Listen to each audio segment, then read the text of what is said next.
دعا مانگنے والے کبھی تنہا نہیں ہوتے کیونکہ اللہ ہمیشہ ساتھ ہوتا ہے۔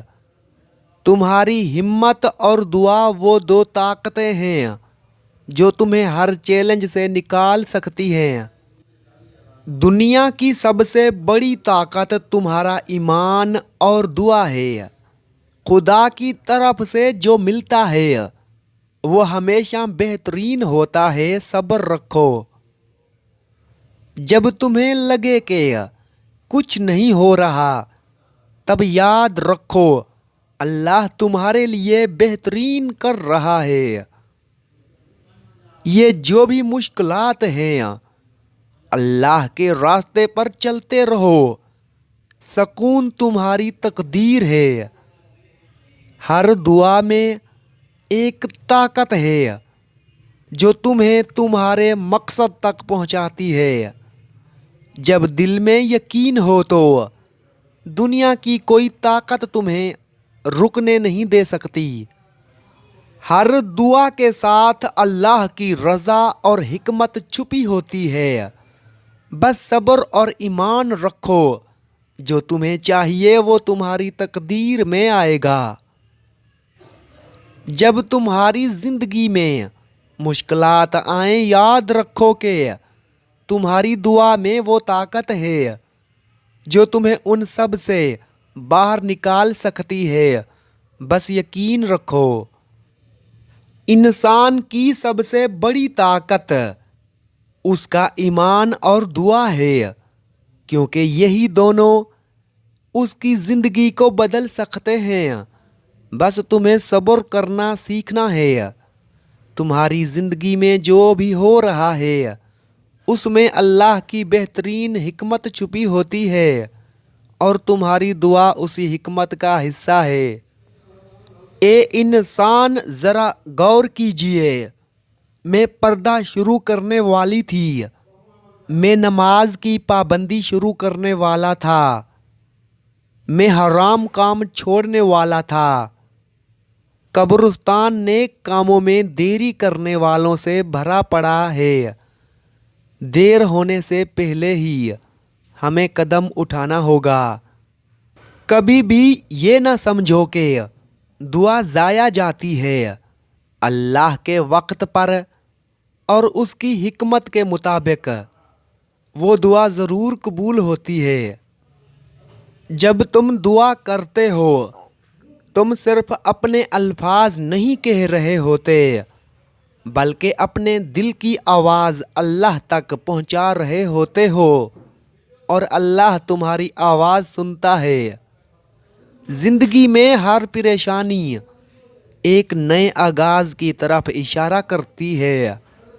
اگر تم دعا کرو تو وہ وقت ضرور آئے گا جب تمہیں سکون اور کامیابی ملے گی۔ تمہاری دعا تمہارے دل کی گہرائیوں سے نکل کر اللہ تک پہنچتی ہے اور وہ دعا کبھی ضائع نہیں ہوتی کیونکہ اللہ ہمیشہ تمہاری مدد کرتا ہے۔ دعا ایک ایسا راز ہے جسے اللہ تک پہنچانا ممکن ہوتا ہے۔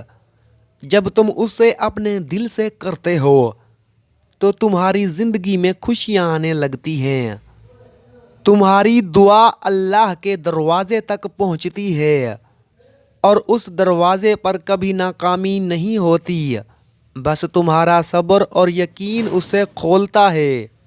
غم دنیا کی حقیقت ہے مگر اللہ کی رحمت ہر غم سے بڑی ہے۔ صبر انسان کو عظمت کی طرف لے جاتا ہے اور اللہ صبر کرنے والوں کے ساتھ ہے۔ زندگی میں مشکلات آئیں گی مگر اللہ کا وعدہ ہے کہ وہ صبر کرنے والوں کے ساتھ ہے۔ خود پر یقین رکھو، اللہ کی مدد ہمیشہ آپ کے ساتھ ہوگی۔ اللہ کی رضا میں سکون ہے اور سکون کی حقیقت یہ ہے کہ ہم اس کی مرضی میں راضی رہیں۔ جب زندگی کی راہیں مشکل ہوں اللہ سے مدد مانگو، وہ تمہاری زندگی کو آسان بنا دے گا۔ دوسروں کی مدد کرنا اللہ کی رضا کی طرف بڑھنا ہے اور اللہ کی رضا میں سکون ہے۔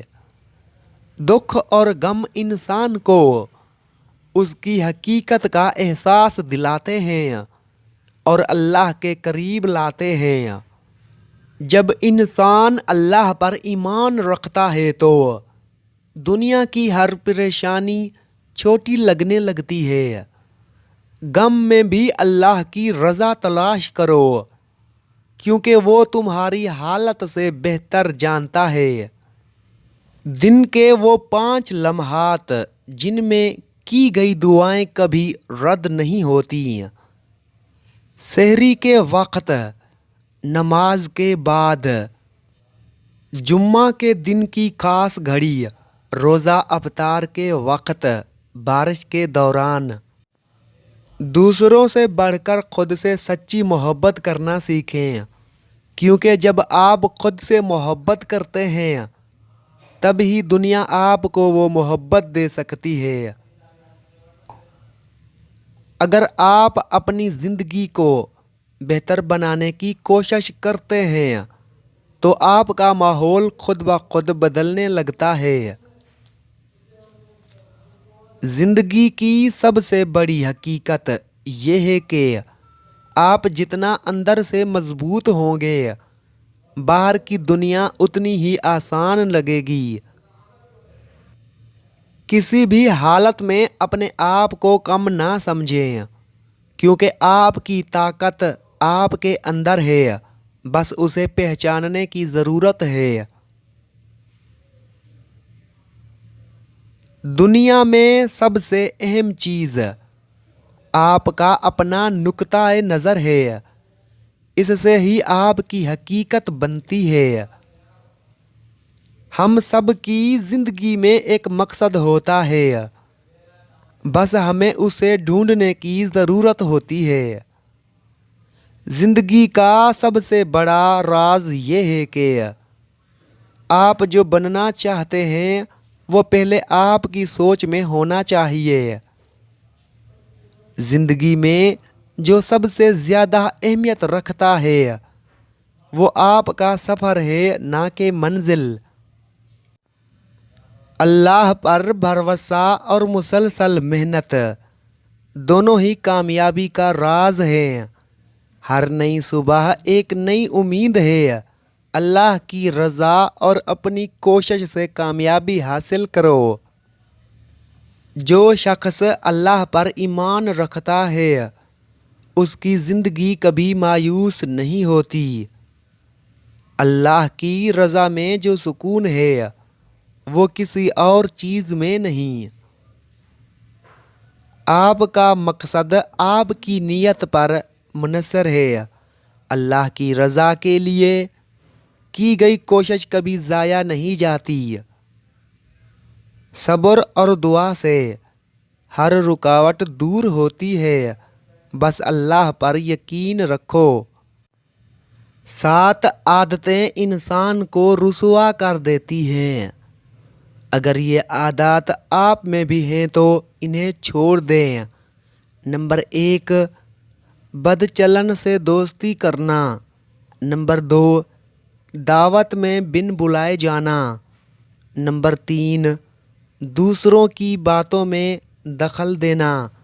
نمبر 4، مہمان بن کر میزبانوں پر حکم چلانا۔ نمبر 5، حریص اور دولت مند سے مدد طلب کرنا۔ نمبر 6، مجلس میں اپنے سے بالا شخص کے پاس بیٹھنا۔ نمبر 7، ان لوگوں سے خطاب کرنا جو سننے کے لیے تیار نہ ہوں۔